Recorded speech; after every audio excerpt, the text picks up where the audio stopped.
Well, hello, everyone, and welcome to today's webinar on the Florida Climate Smart Agriculture, Healthy Farms, Healthy Bays initiative. We've been looking forward to this opportunity to share the work of a great team of leaders that have been looking at the future of Florida agriculture and ways that we can help the entire agriculture sector, from farmers that produce food and feed and fiber on the land to aquaculture producers that produce food in the estuaries. We are part of a larger conversation about the future of Florida agriculture, where the vision of agriculture as a sector that doesn't just produce commodities, but produces ecosystem services is being examined across the state. And this particular initiative is targeted at the Swanee River Basin because we felt we needed to have more of a footprint on the ground to continue to explore how agriculture can become more sustainable and deliver these quality of life improvements as we go forward. So we're going to be covering the work of Healthy Farms, Healthy Bays today. But before we get into that, I want to extend a big thank you. And Shannon, if you could advance the next slide. This work would not have been possible without a very generous contribution from Volo Foundation. Volo Foundation has been funding the work of Florida Climate Smart Agriculture for several years now, and they really have been very generous with their contribution and encouraging us to continue to work to advance climate solutions, but also solutions that improve quality of life across the state. So thank you very much to Volo Foundation, especially David and Thais Vogel, for their financial support. Next slide, please. So here is what we're going to be doing today. I'll be serving as your moderator. I'm the president of Solutions from the Land, and we, along with the Swanee River Partnership and University of Florida IFAS, have been underpinning this work of the Healthy Farms, Healthy Bays initiative. So it's been a real honor for me to be able to watch and support these folks as they've done their work. We're going to begin with Ed Childs, the co-chair of Healthy Farms, Healthy Bays, providing a little setup about this project, why it came about, and really what it's about. We're then going to dig deeper into the findings and recommendations of the project, hearing from Darlene Velez, who served as the project manager. And then we've got a couple of perspectives that we're going to be sharing. The first will be from Randall Dasher, who's a farmer and also the co-chair of Healthy Farms, Healthy Bays. We'll then hear an aquaculture perspective coming from Tim Solano, who was an active member of the leadership team that helped develop these recommendations. And then we're going to go to a younger person, a young leader perspective, Abby Whitehead, who's an FFA student, a high school student, on her way to college next year. And she was very active across the entire spectrum of the work that we did. After we hear those perspectives, we're then going to pivot and take a little closer look at what the science is behind this work. And we have Callie Aw and Mike Allen from the UF IFAS team and the Swanee River Partnership going to be talking to us. And we're going to close with a partner perspective with Hugh Thomas with the Swanee River Water Management District, offering his thoughts and insight. So if we get through all of that in about 50 to 55 minutes, we'll then open the floor for questions. And I would encourage you to use the chat box to send us questions that you have. And we will wrap up at 1:15. So that's the plan for today. Thank you all for joining.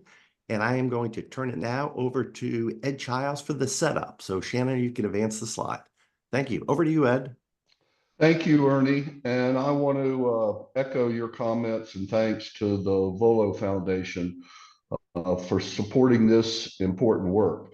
What we're all about here in the Florida Climate Smart Agriculture Initiative is to bring together all of the stakeholders, the folks that are working in the upland, in agriculture, and providing the crops that are so important to all of us, and the folks that are working in the estuaries, also in agriculture, in aquaculture, for farming oysters and farming clams and providing the fresh from Florida seafood that is not only important for what we're serving and what we're selling and branding as fresh Florida seafood, but is important to what we eat and what we put on our tables, and how it works to clean and create coastal resiliency and protect our fragile marine environment.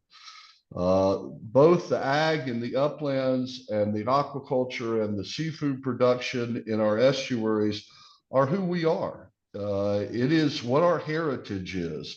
It is what we have grown up around. And the working waterfront jobs and the jobs in agriculture that are very important that we want to support. But all of us that are in coastal areas feel acutely the effects of climate change. More storms, stronger storms, coming more often into the Gulf of Mexico, water quality issues, harmful algal blooms, cyanobacteria, and the things that we do around our agriculture methodologies and processes and how we farm in the coastal estuaries affect all of that. And so the mission here is to identify and implement the solutions and ecosystem services that can benefit the public and producers and our environment through our agriculture jobs and our the crops that we're growing and the folks that are growing those crops and what we're also doing in our estuaries. This effort is being led by farmers and ranchers and forest landowners, and also the folks that are in the aquaculture community that are producing the oysters and clams that are important for the environment and our fresh from Florida seafood. So we're partnering with conservation, environmental business, health, and academic and government leaders. We've got University of Florida, we've got IFAS, we've got a really great coalition of people that have put their heads together, that are concerned, that want to work together in a very intentional way to identify the best practices that we can be utilizing to make sure we spread the word on that, whether it's cover crops or whether it is what we're using and how we're fertilizing and how we are using water and how we are sequestering water and what is happening with nutrient loading into our estuaries. What are the practices we're doing in aquaculture? What are the things that we can do better? How do we develop the science to show the effect of how bivalves clean water and seagrass feed manatees and how they work together in that coastal ecosystem? So that's what this initiative is all about.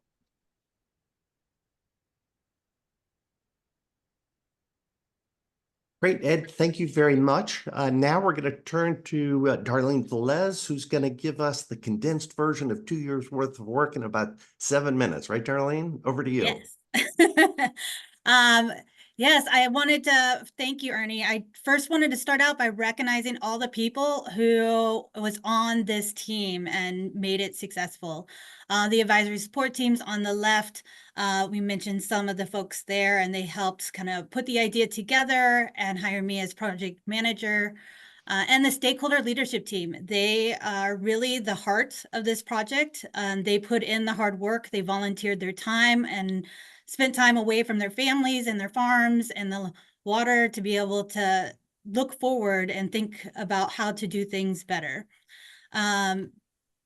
We asked them to get out of their comfort zones, find common ground, work together, along with the subject matter experts, and develop this roadmap on how to move forward together. They jumped in and really got a lot of work done in a short period of time. On top of that, they continued showing up even after their lives got flipped upside down with Hurricane Idalia.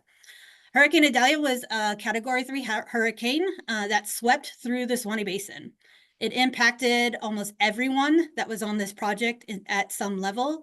More than 3.3 million acres of agricultural land in Florida, which is shown in green on the map, were affected. And there was estimates up to 370 million in production losses, that with the most impact being row crops, dairy and poultry farms, and our aquaculture operations. The stakeholders were impressive. They showed true grit and resiliency.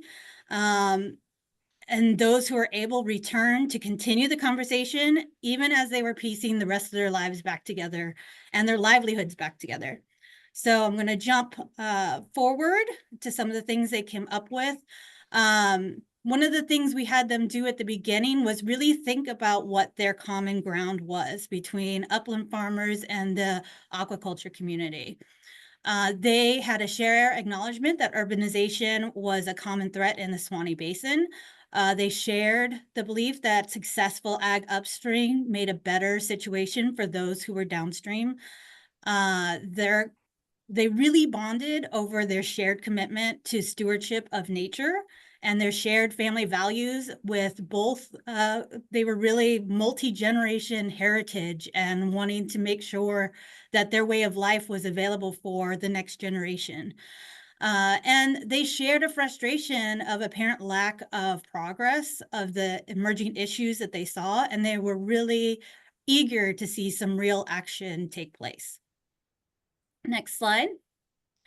So we asked them to brainstorm all their ideas. And so they're not all here. You'll have to go to the Florida Climate Smart Ag website to get the technical report if you want to see all of it. But they really fell into three categories. Science and data collection. Some of the examples of that included adaptation to weather pattern and climate change, accelerated BMP research, enhanced monitoring networks, and the development of ecosystem service payment programs for all that they do instead of just the products that they produce. Community engagement and education. Some of those examples were continue to strengthen that relationship between land and sea. They really saw the value of continuing that work. Coordinating the regional education and communication strategies, so everyone's kind of having the same message when they talk to their officials. Motivate and engage the youth. We're really excited to have a couple of FFA students and their perspective on the team. And implement stewardship and public perception campaign. Community planning and resiliency was the last category, really working with local government officials on adopting prevention versus recovery approach. A lot of this came from the aftermath of the hurricane. How to improve infrastructure and community planning, how to engage and educate the local government on the importance of working agricultural lands and having intentional urban growth where it happens. Build on and some of the recent and ongoing products and networks like this project right here and some of the science projects that we've had going on in this area. And so these goals were really, you could work on them at an individual level or a small group level, or as a Healthy Farms, Healthy Bays team. And then we challenged them to really think about what they couldn't do alone. And so next slide, please.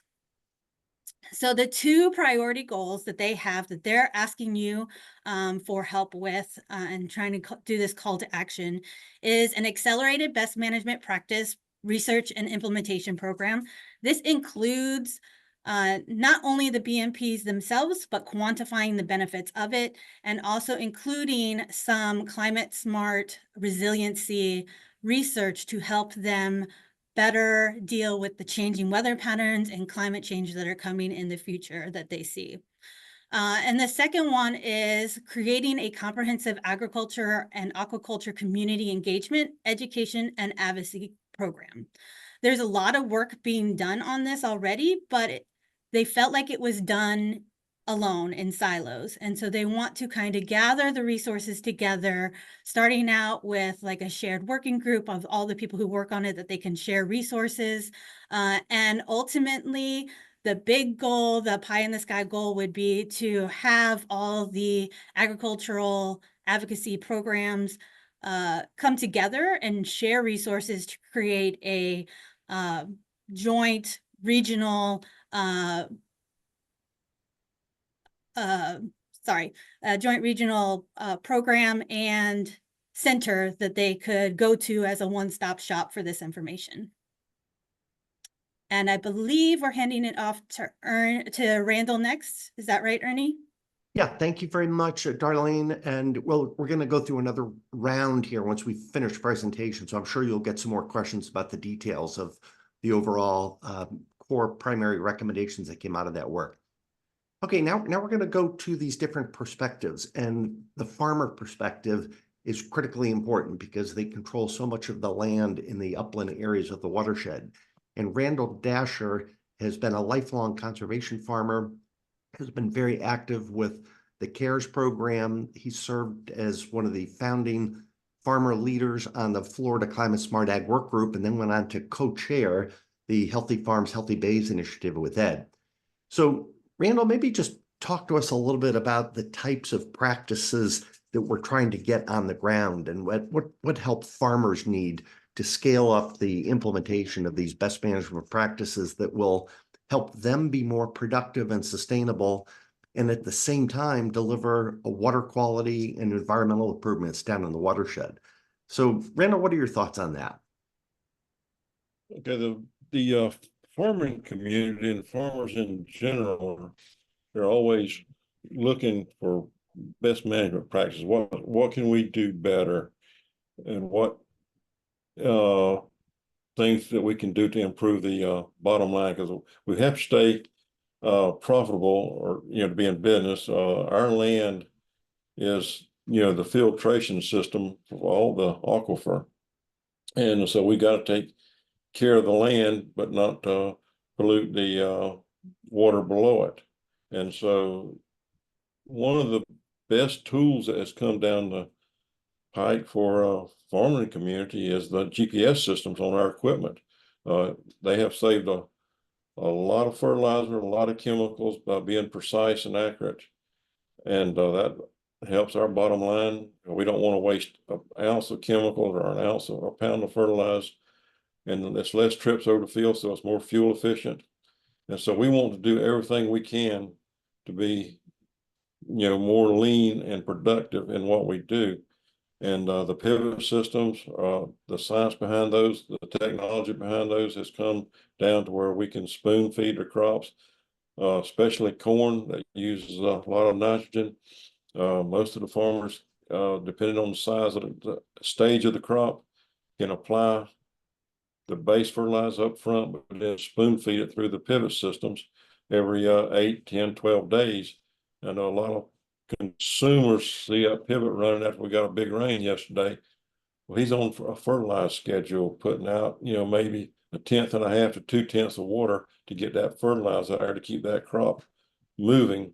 And you don't want to let that crop ever stunt, because it takes a lot more to get it back to where it needs to be if you let it get in that situation. So they're on a very conservative spoon feed, and as that corn gets larger, it's got a massive root system there to catch that fertilizer. And like I say, most of them are on an 8, 10, 12-day schedule, so they only put enough to last that long. And so we do get a hurricane incident like we did with Debbie here a few weeks ago, that you didn't lose a lot of fertilizer. The root system, was uptaking and had it. And so we're a lot more efficient than what we used to be back from when we were in the 60s and 70s, the way we had to do the knowledge that we had back then compared to what we have today.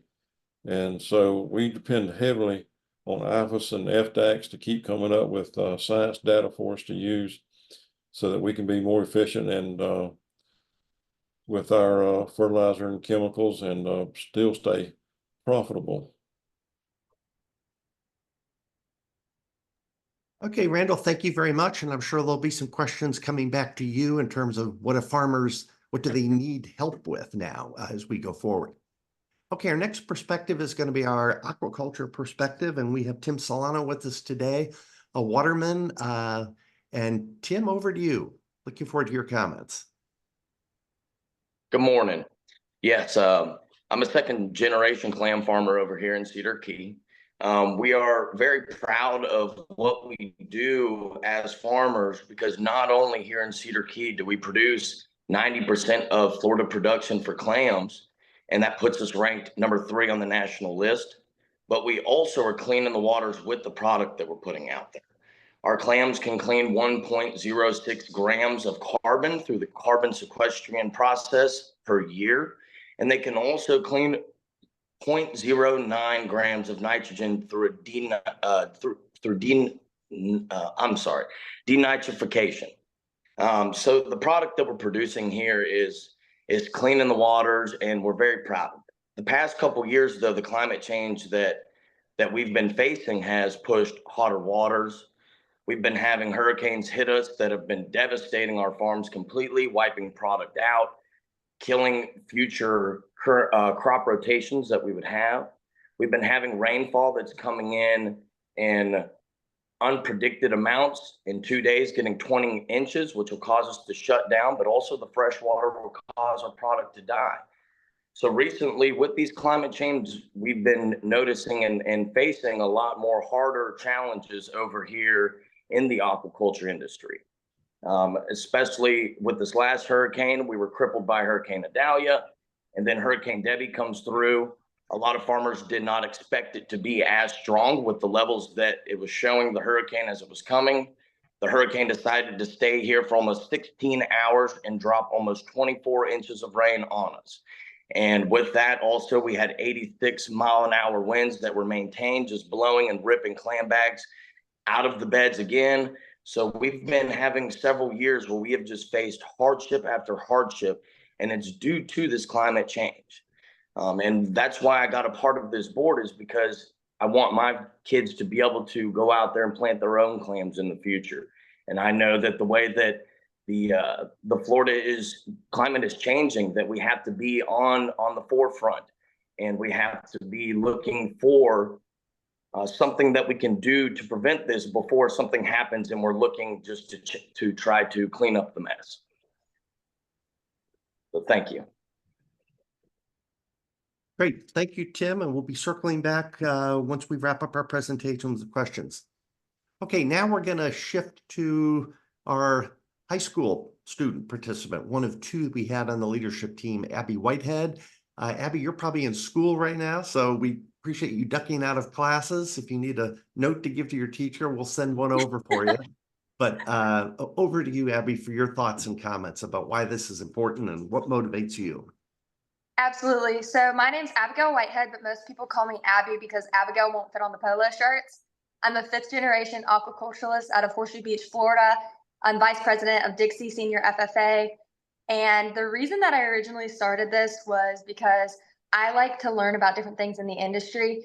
Education is extremely important to me because I've seen from the little bit of time I have had in the industry how important it is to voice what you're seeing and the struggles you're going through, because if not, no one's going to do it for you. So when I first joined on here, one of the biggest things that it showed me, I feel like, was the lack of education. I personally grew up in Horseshoe for the majority of my life, and now I live in Cross City, so I've stayed in Dixie. And my entire time here, I've always been surrounded by agriculture, so I just thought all of this was common knowledge.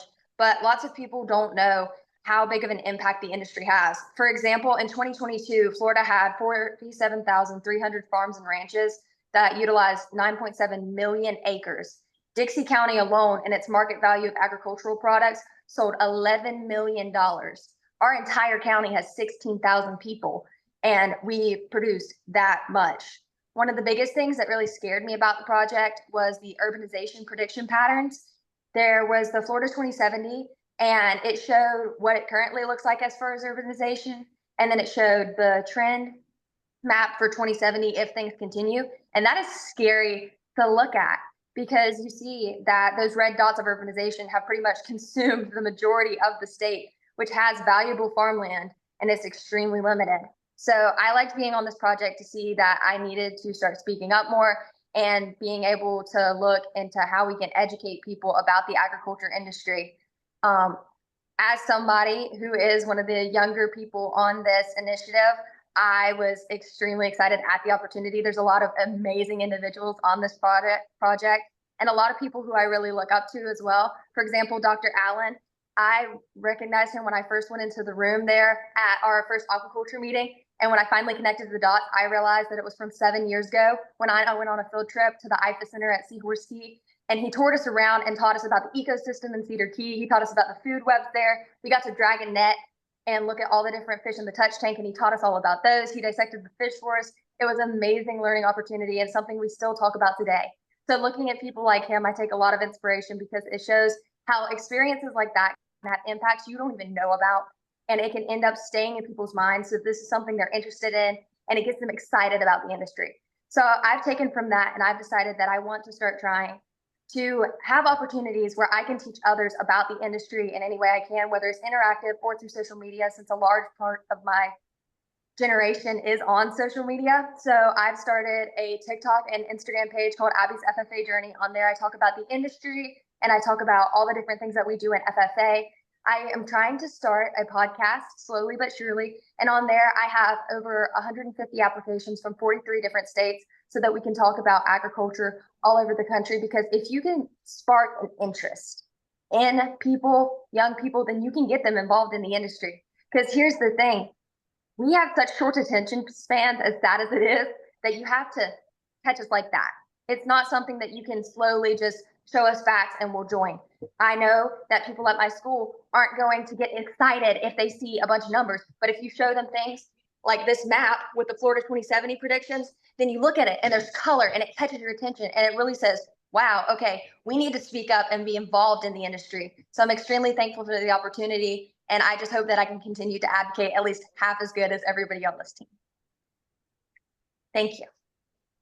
Great, Abby. Thank you so much. And boy, just listening to her and her passion behind this gives us a lot of hope for widening the conversation, drawing more people in, and moving to the next level. So thank you, Abby. Okay, now we're going to go to our University of Florida partners, and we're going to start with Kelly Aw, who's been working with IFAS and the Swanee River Partnership. So Kelly, over to you. Hi, thanks, Ernie. My name is Kelly Aw. I'm the Swanee River Partnership Outreach Coordinator, and I'm based at the UF IFAS North Florida Research and Education Center in Swanee Valley. And I'm going to talk a little bit about just kind of what we're seeing here at UF IFAS and just with research. A lot of our focus right now, which I mean, you've heard everybody kind of touch on this a little bit, but our main priority and our focus is on water and nutrient management. And so there's a lot of different research projects that we're doing here that's based around that with controlled release fertilizer. We also have a large sod-based rotation project. We're working on automation for watermelons because we know irrigation is a really big deal. We want to make sure that we're irrigating properly so we're not leaching our nutrients down into the aquifer. And we also have rate trials that's happening right now, like corn rate trials for nitrogen and different crops that we have that we grow here in the area, like carrots and different things like that. So we have so much that's going on with our research, but we know that something that's on a small plot doesn't always translate to a larger scale. And so we have been very grateful that we have some dedicated people on our team and some strong relationships that we've been able to build with farmers, that we've been able to move these projects onto farms. And so we're able to look exactly if this is something that's scalable, if this is something that's economically viable, something that will actually work on farms. And so we have an interagency ag team that we meet. We try to meet once a month, and it's with our UF IFAS Extension folks, our Florida Department of Ag and Consumer Services, specifically the Office of Ag Water Policy, and then our Swanee River Water Management District ag team as well. And we meet monthly and we talk through different projects. We kind of we learn more about exactly what's going on the landscape and different things, and figuring out how to build those stronger relationships with farmers so that we can move on farm with these projects faster and then get these best management practices adopted even quicker. And so that's what we're really focusing on in agriculture in the Swanee Valley. We're really focusing on that water and nutrient management just to keep our water clean and plentiful for the Swanee Valley. Great, Kelly. Thank you so much. And as I said, when we kicked off, the overall Florida Climate Smart Ag Initiative has been underpinned and sponsored by Solutions from the Land and the University of Florida IFAS team. And that enables us to make sure that we are grounded in science.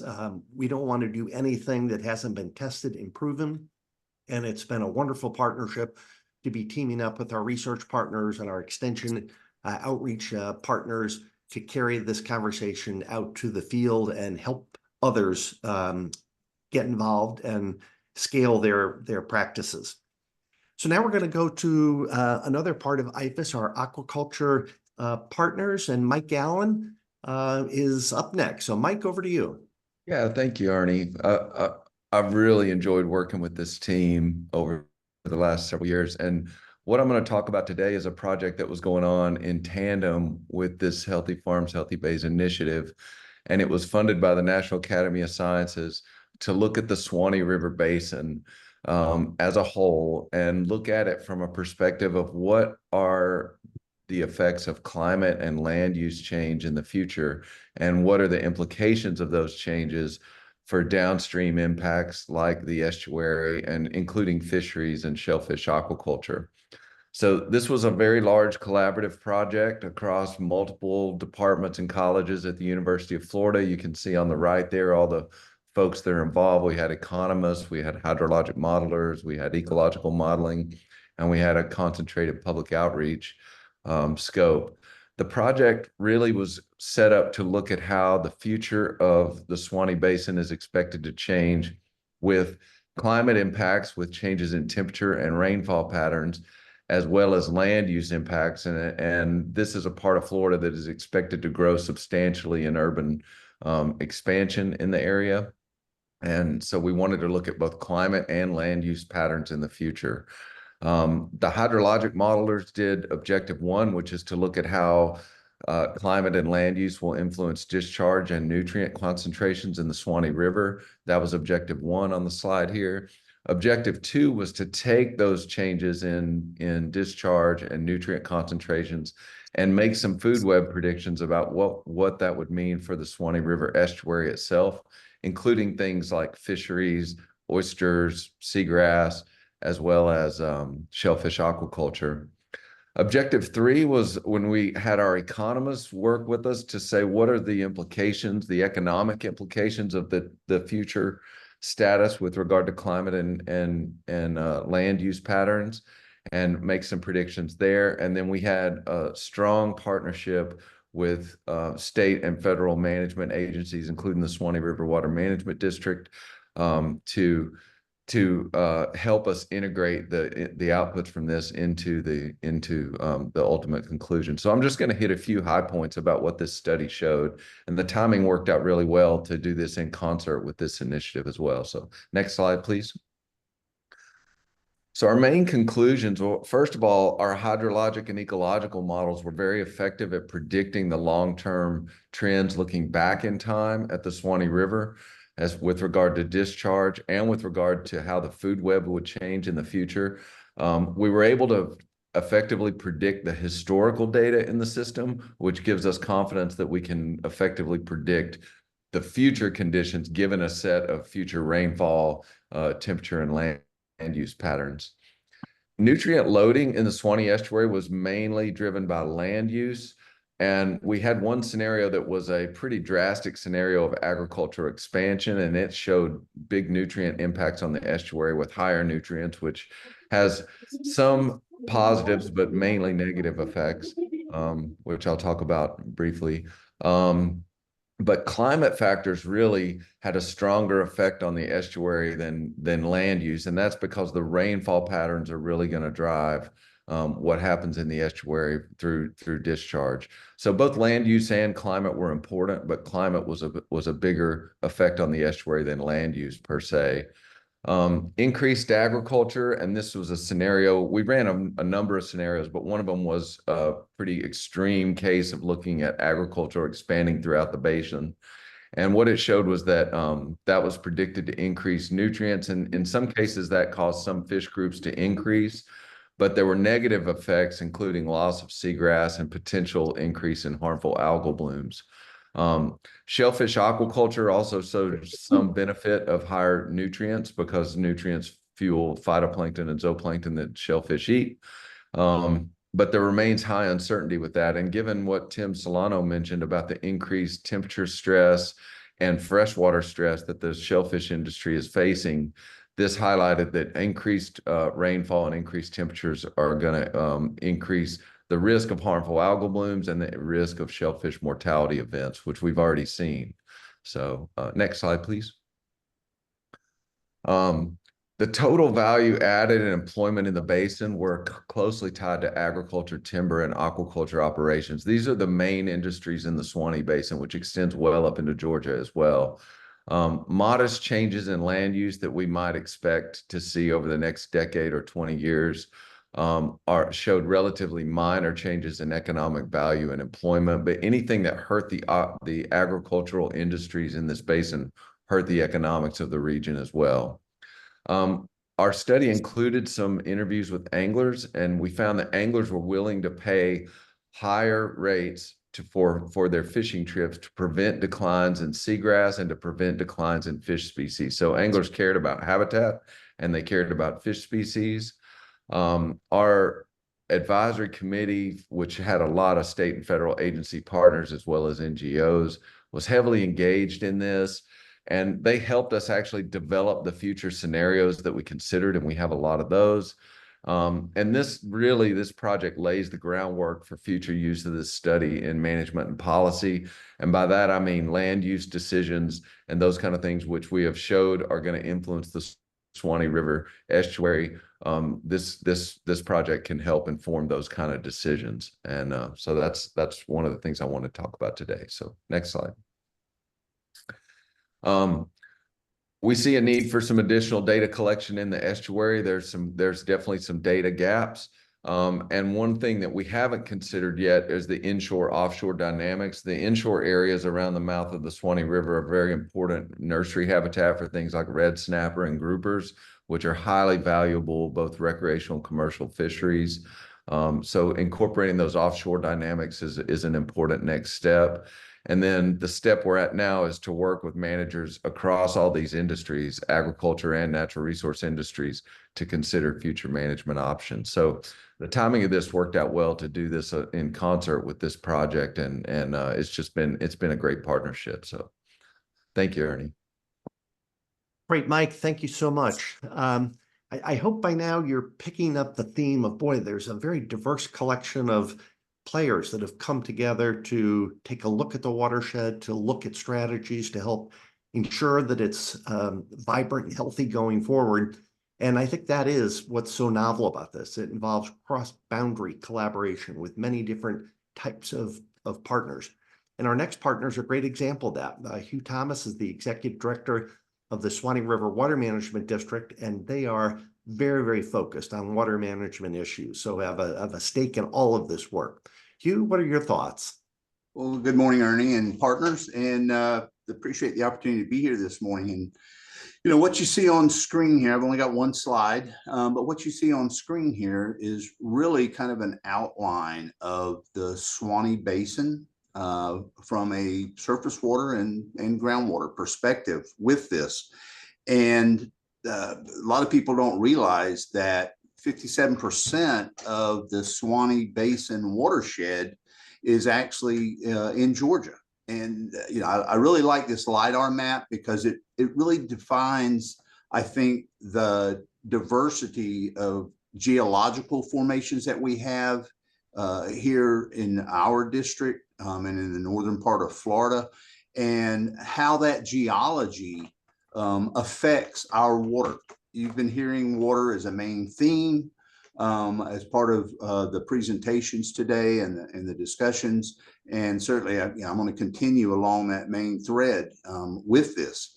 But here in the district itself, the geology, while it lends itself to creating some beautiful resources, beautiful and unique resources that we have here in North Florida, it also lends itself to making it challenging to address water concerns, whether that be supply or whether it be water quality.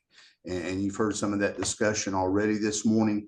The green dots that you see on the map itself are representative of freshwater springs here in our district, the Swanee district.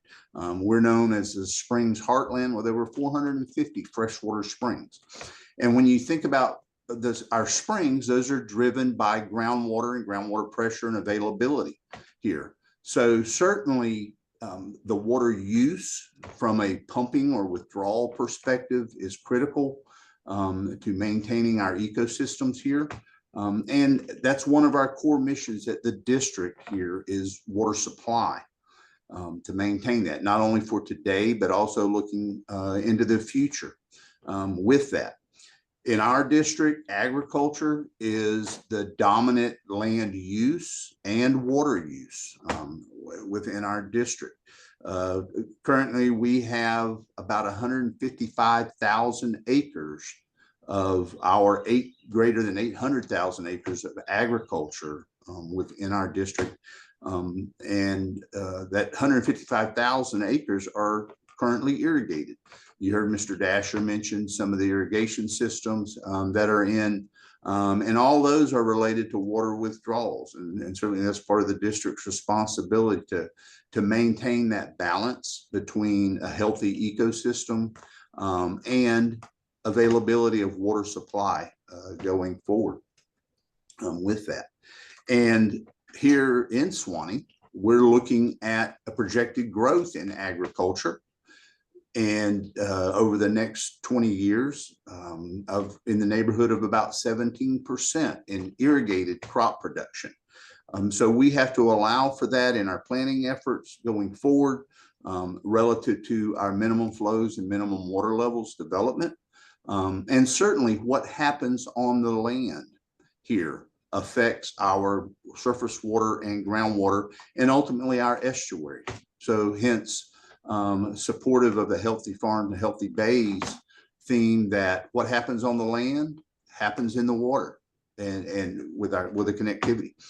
On the graphic that you see there, that red line kind of traversing the center section of our district there, and almost up to the state line, actually crossing the state line there. That's actually what's called a geologic formation called the Cody Escarpment. And one of the unique features in our district is as water comes across and traverses that geologic feature, it changes how our water drainage system is set up. We go from a surface water system, which is where all the blue fragmentations that you see are representative of surface water systems above that line, north of that line and somewhat east of it. And then when you cross that line, it goes to a groundwater system. Well, when you think about it from a farming practice standpoint, that changes the practices that need to be put in place that would be protective of our water resources and the environment. So the district has worked with the Suwannee River Partnership, through the Suwannee River Partnership with Kelly and our other partners over the years to try and address these challenges that we have, both water supply and water quality going forward, and to try to get new technology on the ground. One of the things Mr. Dasher mentioned was the GPS systems on operating equipment, as well as the irrigation system. A lot of the work that the district has been involved with over the last couple of decades, and working with our partners, the State Department of Ag, also the University of Florida, and then even our federal partners through the USDA, in trying to get newer technology on the ground and make it available, cost effective for producers to implement that technology in managing their irrigation systems and their irrigation scheduling, as well as their fertilizer application and nutrient management out there. So, along those lines, the utilization and implementation of the use of soil moisture sensors so that farmers can see real-time needs that their crops have relative to irrigation scheduling. That's been one of our largest practices more recently that producers have readily adopted.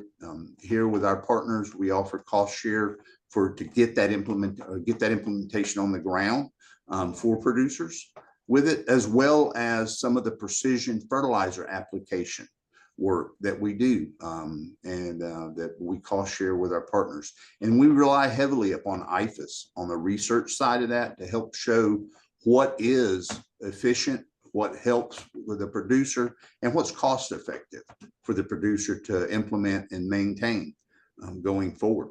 One of the more recent practices that I'm excited about, and Kelly has certainly been involved with this, along with the Department of Ag, in funding, helping the district to fund this for IFAS, is control release fertilizer technology.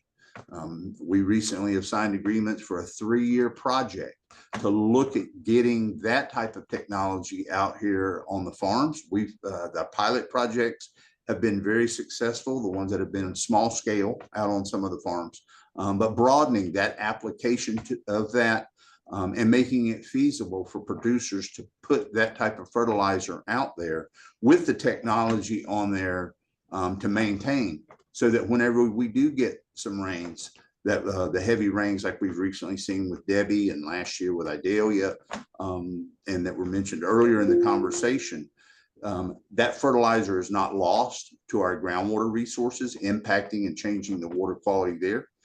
It also helps agriculture remain sustainable from a profitability standpoint, because producers are not having to buy replacement fertilizer at that point for their crops. And then certainly the irrigation management aspect of it, automation of the equipment, getting it there so that producers are able to see how much moisture is in the soil profile under their crop root systems, and make application as to whether or not they have sufficient moisture there, or they need to apply a set amount of water sufficient for the uptake of the crop, and thereby maintaining that nutrient component within the root zone of the crops themselves. So we're very excited here at the district to be a partner with this effort, and I look forward to a lot of the different tools. We have a big toolbox, and we want to make it larger. And we think certainly the theme of the healthy farms and healthy bays, getting it out and getting the information out to producers and looking at it from a more regional aspect are going to be critical. Thank you very much, Hugh, and thank you to all of our presenters. We're now going to segue and use our remaining time to respond to questions, and I've got a bunch for you. And Shannon, let's keep this slide up because it provides the website address for folks to get a hold of the report itself. So we've been talking a lot about challenges that Florida is facing, Florida agriculture is facing.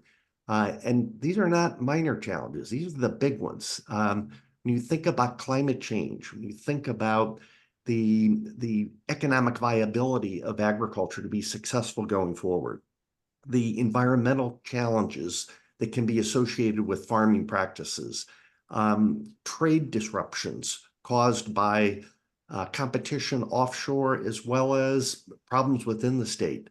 And all of these together are stressing the ability of Florida agriculture to be successful. So what's so exciting here is that we're not sitting back just watching this happen. We have a team of people that are confronting these challenges head on and are developing an action plan that can actually help us be climate smart in the way that we farm. And climate smart agriculture starts with being sustainable. And we call it the sustainable intensification focus of climate smart agriculture. Hugh and Randall and Mike have all talked about how agriculture could be growing and becoming larger, but that doesn't mean problems get bigger. That means when we farm with best management practices, we can actually be concurrently improving environmental conditions. So that's the beating heart of the Florida Climate Smart Ag Initiative, that it's about solutions from the land, not problems from the land.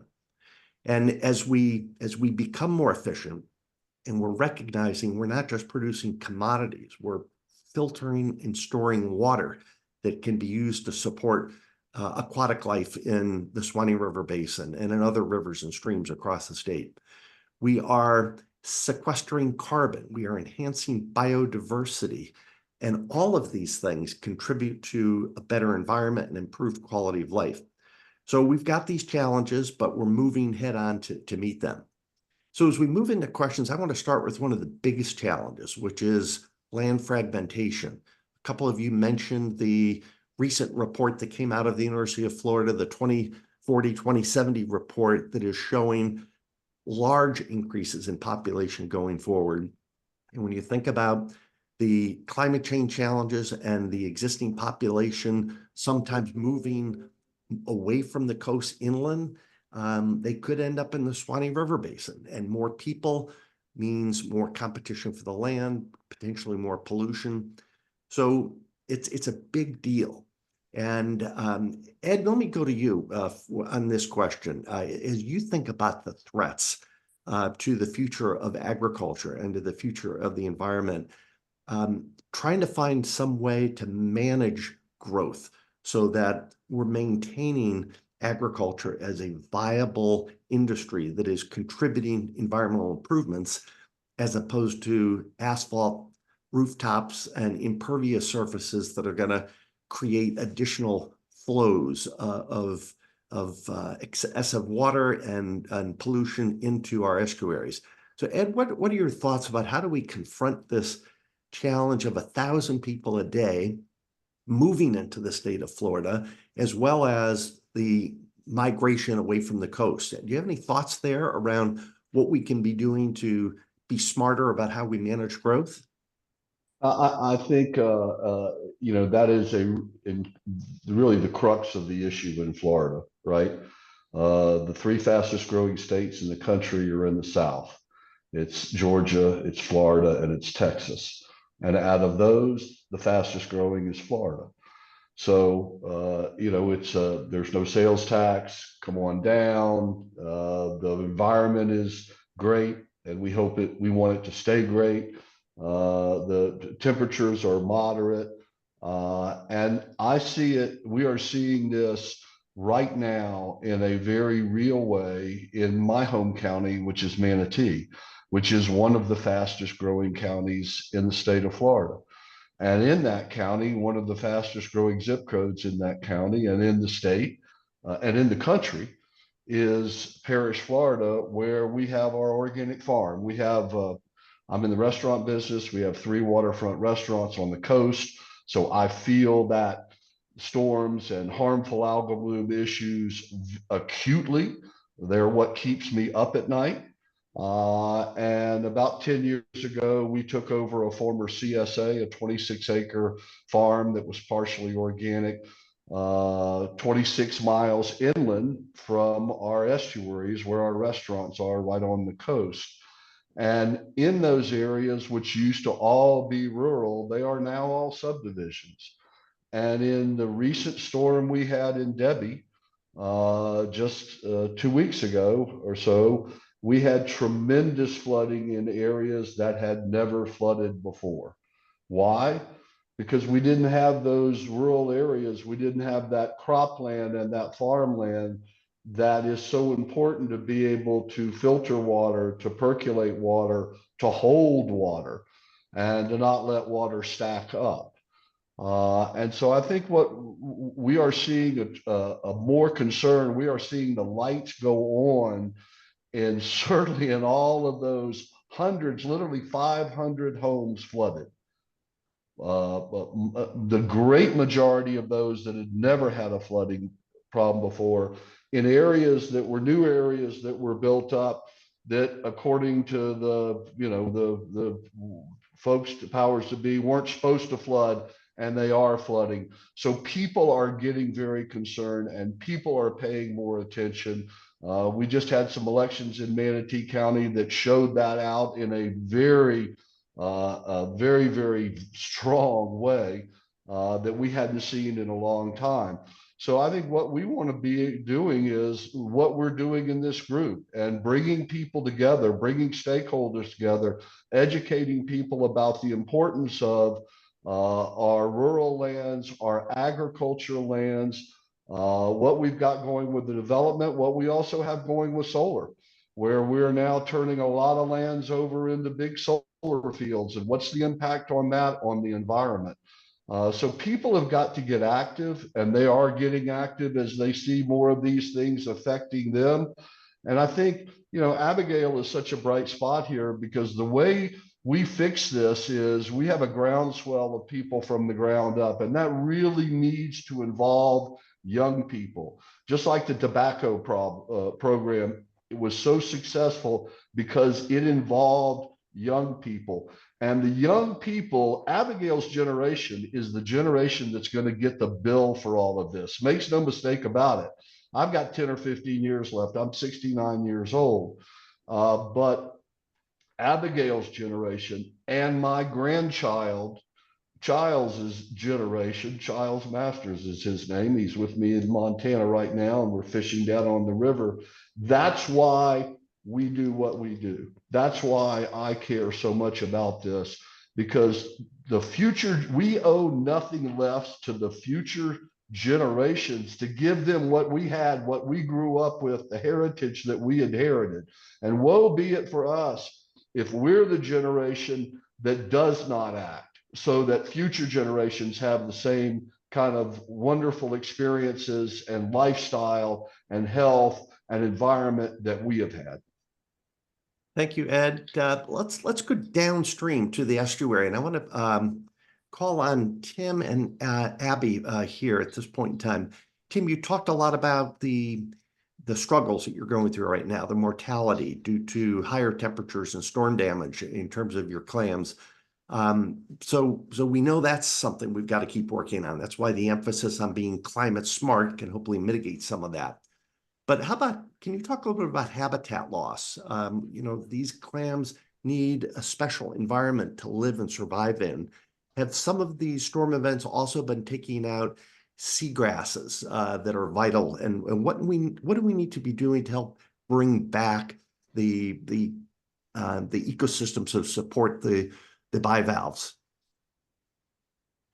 Say one of the things that's going on is some of these projects where they're actually going out there and we're having islands that from these storms that are just completely washed away.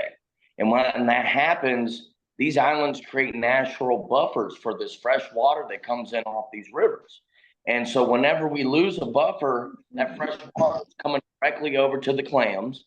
It's sitting on top of them when we have strong west winds, and it's killing our product very fast. So with rebuilding these islands and putting these buffers back up and creating the natural island that was there before, it will help us in shellfish by protecting us from these different freshwater events that are occurring, and giving us again that feeling of that natural protection that was there 10 years ago before we started facing these stronger hurricanes that are coming in. And also by creating these living shorelines that are going out into the Gulf of Mexico. By putting that up, it's also protecting our shores, which in the meantime will also protect from sometimes these stronger rip tides and things that are tearing up to our actual farms on the islands, our wholesale facilities. My actual wholesale facility took roughly about 6 feet of water during Hurricane Idalia. With that was a lot of loss of money we had to put back into the actual structure. So by putting these shorelines, mangroves, different things like that that are actually natural to Florida environment, it will help protect us in ways as well. So Abby, you talked about the challenges of attracting the attention of youth and getting them involved.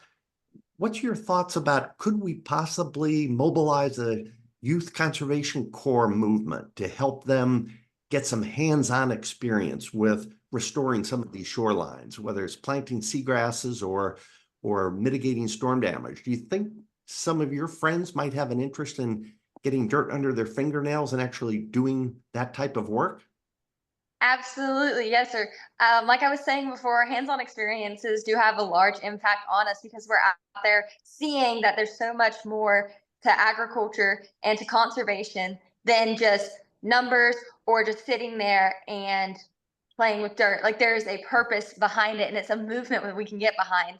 For example, during Hurricane Idalia, my FFA chapter, with about a range of 20 individuals, spent our entire next week cleaning yards, helping with the cleanup efforts in Horseshoe, handing out supplies to people who were in need, and serving meals. We helped cook the meals, we helped give them out, we helped carry supplies back and forth, we helped with every part of it, because when you got out there, people realized this is something that I can be helpful in. It's something that's going to leave an impact, and that sparks an interest. Because if you're going to just sit here and say that, oh, well, this is out there happening, that's all fine and dandy. But unless my generation goes out and sees it for themselves, they're not going to realize just how big of an impact we can have. I've had so many people tell me that because I'm freshly 16 years old, I just turned 16 August 7th. And because I couldn't drive last year, or because I'm a junior in high school, people told me that I can't have an impact at all. And there's no way that I can be involved in the industry. But through initiatives like this, and hopefully more in the future, I've been able to be involved, or things like the Swanee River Fair Junior Ambassador Program. I'm a junior ambassador for the fair, and looking through that last year, I loved being able to help with that because I had a purpose. I had a mission, something that I could do to benefit the people around me and the agriculture industry. And another thing now that I'm working on is a children's book about aquaculture and about the crab shed, thanks to friends who I've met throughout the FFA who want to have that same impact. Like I said, it all goes back to interest. If you can catch their attention and show them that they can have a meaningful impact, then you can get them on board. It's just about showing them that they are able to do it. And that's why I think it's so amazing that this is a call to action, because seeing that we can have an impact has just unmeasurable changes for us. And so knowing that it's available and that you don't have to wait, you can be involved right now, is extremely important. So just really fighting the misconception that just because we're in high school, we can't do nothing. I'm here, I'm trying my best, and sure, I don't have all of the same experiences, but I'm here, I'm learning, and I'm trying to leave an impact. And that's the entire. And we can assure you, you really are making an impact. So thank you for your leadership and your passion. It's so contagious. Let's go back up the river and talk a little bit about the farmers that we are dealing with. We've got a lot of producers who are under a lot of stress, who are working to do the right thing, but these best management practices, this precision agriculture work costs money. Randall and Kelly, what do farmers need most right now? Is it technical assistance to help show them how to farm in a more climate smart agriculture way? Is it technical assistance and cost sharing to help offset the costs of some of these new practices or equipment that's needed? What do the farmers need most? Maybe Randall, start with you, then we'll go to Kelly. Yeah, Arnie, the cost share program that is implemented through the different organizations, the Water Management District and so forth, is one of the key components of farmers, helping farmers be successful. Those GPS systems and those soil moisture meters and the technology on the pit, all that costs money. And we're already running a real tight budget. And so the public wants all these benefits from this environmental things that we can do, but individual farmer can't afford all that equipment and then pay for it out of what crops are bringing. So those cost share programs are very beneficial in us implementing things that benefits the public and the downstream people and everybody involved. And it's, Abby mentioned the growth in this area is just unreal. And people bring pollution, and ag is fighting and doing everything they can to limit their impact on the water and the environment, but people keep moving in here, and it just kind of, it's ongoing balance act, so to speak. But the cost share programs are really beneficial to the farmers in implementing things that saves fertilizer, saves fuel, saves time, saves chemicals, and so forth. The technology, it keeps getting better, but we've got a lot of tools in our toolbox now that we can use, but the only way we can afford them is through the cost share programs. Kelly, you work with farmers every day. We're hearing that they're motivated, but what do you hear in terms of what they need? Randall just talked about cost sharing is a major barrier that we need to tackle. What are your thoughts? I mean, I feel like everything kind of comes down to money when you really think about it, because there are a lot of really great technologies that are out there that farmers can use, but we don't exactly have the technical support. We do have the technical support, but we don't have the bodies to be able to move this through as quickly as possible. So we've had a few jobs that were created based off of grants that's really helped us out for some of our regional projects. But even with our FDAC's Office of Ag Water Policy, if we could get more ag technicians in the Swanee Valley, it could really help us out on moving things forward a little bit faster. And then going back to what Randall said, more money for our cost share program. But at the end of the day, we're just trying to outbid the highest bidder. And the highest bidder is usually going to be developers. And we want to keep farmers be able to keep them in business so that they're being able to make money to feed their own families and keep them here in the basin. So the Healthy Farms, Healthy Bays work is an examination of where we are today. It's about looking to the future and developing a roadmap of action. So we're actually enhancing the quality environment, improving quality of life, keeping agriculture sustainable and profitable. And this is a massive, massive undertaking. So the heart of the report that Darlene laid out is the recommendations. It's a call to action.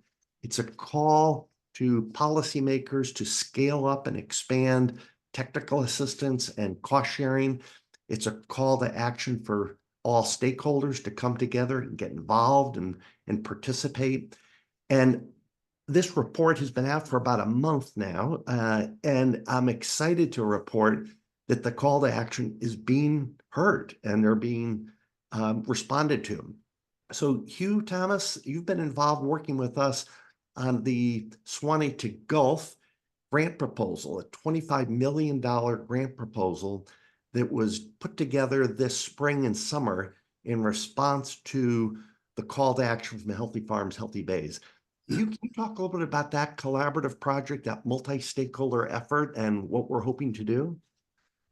Sure, Ernie. And the district was glad to be able to partner on this, along with the North Florida Land Trust, certainly the Healthy Farms, Healthy Bays initiative with this, the University of Florida and the Florida Department of Agriculture with it. And we're looking at this as a more regional approach, as I mentioned earlier, looking at regional solutions of trying to get agriculture assistance for agriculture through financial assistance. That's been mentioned as a priority with this. And both the Department of Agriculture and the Swanee River Water Management District has committed some matching funding for that grant. And the idea behind that is to look at the multitude of tools that we have out there, try to make it affordable to get this technology, get these tools on the ground, such as what Mr. Dasher was referring to earlier, to make it affordable for agriculture to implement these practices with that. And speaking to the development, to try and incentivize agriculture to remain on the ground here. You mentioned the discussion previously was about a lot of the pressures that agriculture sees and they feel, and that has definitely been intensified. I would say post-COVID here in North Florida. There's been a lot of rapid growth and development.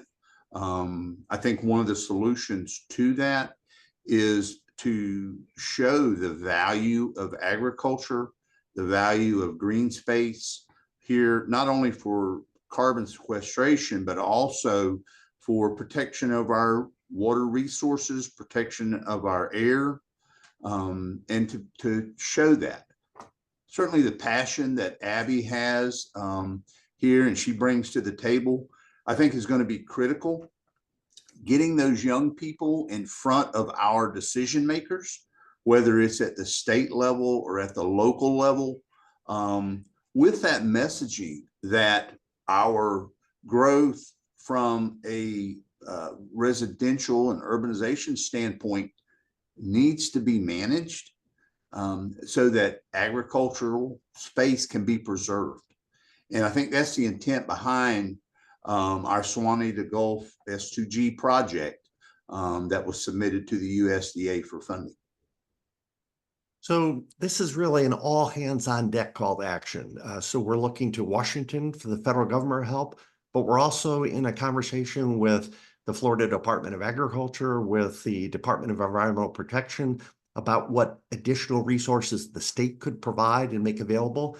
And I'm happy to report those conversations are productive. They are aware of the need. They hear this call, and we're working right now on a couple of major initiatives through the state of Florida. So our value chain partners are going to be participating as well. This isn't just about going to government and asking for government to solve the problem. This is all of us doing our part, whatever that is. So we're close to wrapping up here. I think we've got about 4 minutes left, and I wanted to go back to Darlene Velez to give her the last word, if you will. Darlene was the facilitator that worked behind the scenes to support this conversation, to help this group of leaders come to consensus and put their thoughts and words and vision on paper. Darlene, after going through this project and listening today, what hopes and aspirations or words of wisdom do you have for us for next steps? Yes, first off, I just want to say, like, you've seen the passion here today with the people who have been talking, and that was what was most impressive about this. We asked them to do something very hard, and they did it and jumped in without really knowing where it was going at the beginning. And they did it, and they have such a passion and dedication to this area. And I've been lucky through my career to really have a lot of focus in the Suwannee River Basin, and I have a love of it.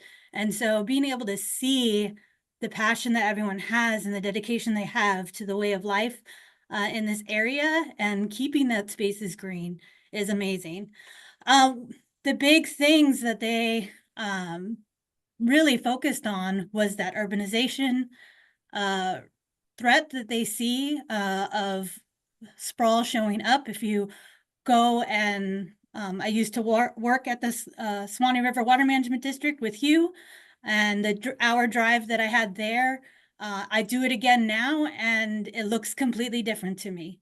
And so a lot of development has come up in between where I live in Gainesville and up there in Live Oak.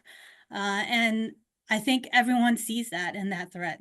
We're looking forward to finding ways to interact with people, and the call to action is really join us to make a difference and have an impact, connect with the youth in the area, help them get in front of people, and share the message.